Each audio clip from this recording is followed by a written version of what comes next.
Bonjour les amis béliers, bienvenue sur votre tirage. Donc c'est pour la pleine lune ici du dimanche 4 juin. On va voir quelles sont les énergies pour vous, quels événements arrivent. Je vais commencer avec l'oracle de la lunologie. Quels sont les messages? Ah ben, rapide, c'était rapide les béliers. Alors ici, on a un résultat gagnant-gagnant est en vue. Alors qu'est-ce que ça veut dire? Vous voyez dessus, ça représente la pleine lune en balance, donc l'énergie balance.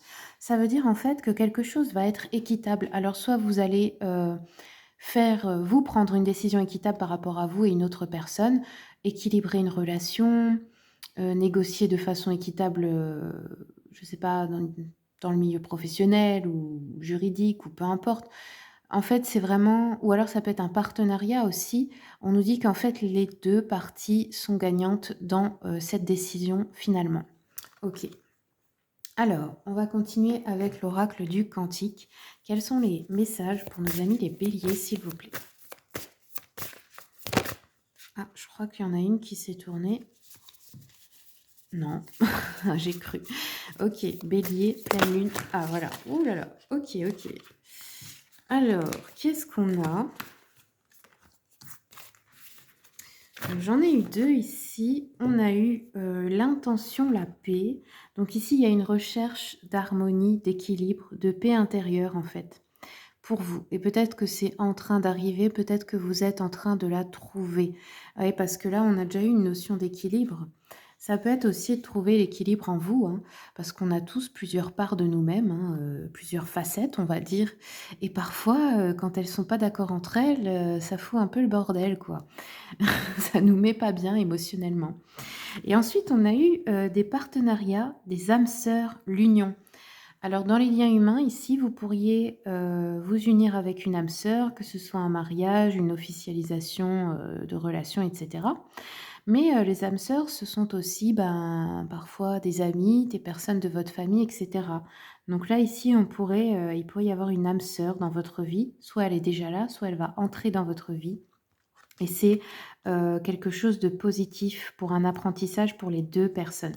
Parce que vous savez, dans les relations, ce sont des miroirs.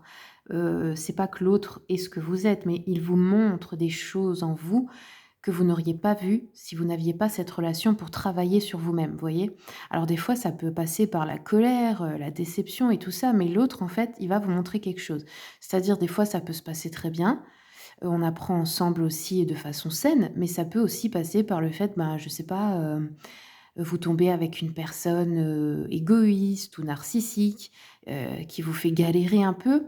Mais en fait, qu'est-ce qu'elle vient vous montrer? Elle vient vous montrer que vous n'êtes pas assez égoïste, vous ne vous occupez pas assez de vous, vous donnez trop au détriment de vous-même. Vous voyez, c'est des leçons comme ça qu'il faut savoir observer tout simplement et savoir que tout n'est qu'un jeu de toute façon, donc c'est pas la peine de prendre trop à cœur, voilà. Allez, je continue avec, hop, le Witchy Cauldron pour nos amis les béliers. Qu'est-ce qu'on a pour cette pleine lune? Vous voyez, il y a aussi la lune sur ce jeu. Allez, c'est parti. Et puis sur mon bras aussi. Moi, j'adore, hein. Je suis vraiment connectée à cette énergie. Alors, ouf, les béliers. On a du conflit relationnel ici. Ok. Donc, déjà, on a des épées. 5 d'épée, bon, ça va parce que c'est renversé, le 5 et le 3 ici sont sortis à l'envers. Donc en fait, ça nous parle vraiment d'une libération, d'une douleur, d'une tristesse, d'une dépression. On peut aussi réussir à accorder un pardon à quelqu'un ou à soi-même. On a en fait une résolution ici pacifique de certains problèmes. Ça peut être aussi quelqu'un avec qui on était en conflit et on réussit à pardonner, on réussit à, je sais pas, à passer à autre chose, à plus être en colère, à être en paix avec cette personne, vous voyez? Où il peut y avoir un compromis, où on peut réussir à communiquer. En tout cas, c'est la fin d'un conflit, donc c'est plutôt une bonne nouvelle. Et ici, on a un as de bâton qui est sorti aussi renversé, c'est-à-dire que là, la vie va vous offrir un nouveau commencement, mais vous, vous allez hésiter. Ou peut-être vous allez, comment dire? Procrastiner parce que vous avez un talent, en fait, là, ici, on vous dit, un potentiel que vous n'exploitez pas à fond.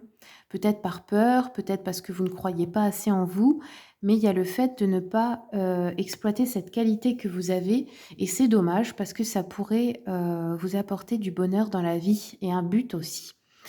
Donc ici, oui, on a peut-être aussi des problèmes d'infertilité ou des hésitations sur de nouvelles opportunités pour vous. Bon, évidemment, le conseil, c'est de les saisir, hein.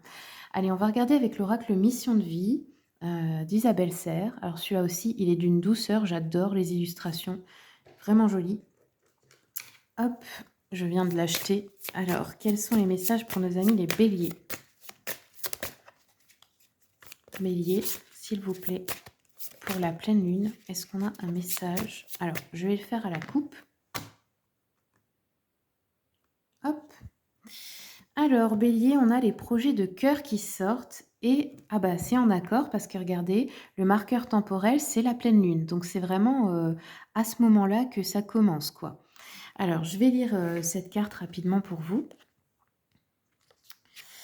Donc les projets de cœur, excusez-moi, je regarde rapidement, mais j'aimerais vraiment que vous ayez le message complet. Donc, je prends le temps de lire. OK, 128. Donc ici, on vous dit ta mission de vie est en lien avec ton cœur. Tu dois avancer en lien avec ton chakra du cœur. Aucun choix de raison ne sera bénéfique pour ta vie professionnelle. Ton âme est très sensible, mais surtout, elle a besoin de donner du sens à tout ce qu'elle fait. Tu ne peux pas avoir un travail qui n'a pas une vraie valeur à tes yeux. Tu as besoin d'avancer en lien avec les vraies vibrations de ton âme. Donc écoute ce que te dit ton cœur et avance en fonction de ce que tu souhaites vraiment. Ne sois pas dans un travail uniquement pour répondre à des besoins matériels ou aux attentes des autres. Cela va t'apporter un profond ennui, voire une très grande lassitude. Ton âme a besoin de s'impliquer dans tout ce qu'elle entreprend et sache que ta personnalité est très importante dans l'avancée de ta mission de vie. Tes guides te disent bien que toutes les informations dont tu as besoin se trouvent dans ton cœur. Alors écoute la douce voix de ton âme, écoute ce qui te fait vibrer et agis en conséquence. Cela va t'apporter des changements importants et significatifs qui vont te connecter de façon permanente avec toi-même et ta mission de vie. Et ici, on vous dit tu es une personne qui a une très grande intuition et tes guides te demandent de ne pas douter de cela. Tu es une personne qui actuellement reçoit énormément de signes et un signe important arrive lors de la prochaine pleine lune. C'est un signe qui peut être perturbant à vivre à l'instant T, mais c'est un signe qui va te montrer des options que tu avais laissées de côté pour l'avancée de ta vie professionnelle ou ceux qui travaillent pas ta vie tout court, hein. Tes guides te demandent d'être un observateur attentif lors de la prochaine lune et de faire confiance à tes ressentis. Quelque chose de fort et d'intense est en préparation pour que tu avances dans tes projets professionnels de façon active et dynamique. Voilà les amis béliers, c'est tout ce que j'ai pour vous. Merci beaucoup pour votre écoute et puis bien je vous souhaite tout le meilleur.